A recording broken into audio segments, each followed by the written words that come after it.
IMF کی پیشگی اقدامات پر عمل درآمد کا آغاز کرتے ہوئے وفاقی حکومت نے بجلی کے بلوں پر سبسڈی ختم کرنے پر کام شروع کر دیا۔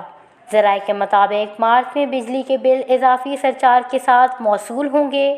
ذرائع کا کہنا ہے کہ مارچ میں موصول بجلی بلوں میں اضافی سرچارج ₹3.21 فی یونٹ سے ₹18 تک ہوگا۔ ذرائع کے مطابق منصوبے کے تحت جون تک بجلی کی قیمت فی یونٹ ₹23.39 کر دی جائے گی۔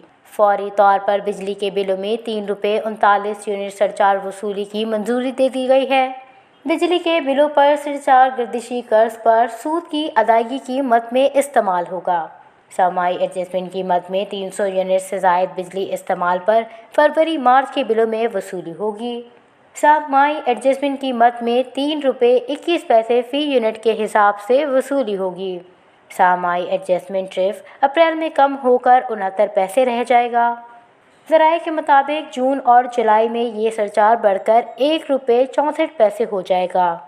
گزشتہ جولائی اور اگست میں منظور کردہ فیول ایڈجسٹمنٹ ₹9.90 اور ₹4.51 فی یونٹ اگلے 6 ماہ کے دوران میں وصول کیا جائے گا۔ قسط ₹1 سے ₹1.5 فی یونٹ کے حساب سے 6 ماہ میں وصول کی جائے گی۔ گزشتہ روز ECC نے کسانوں کے لیے بجلی بلوں پر سبسڈی ختم کرنے کی منظوری دے دی۔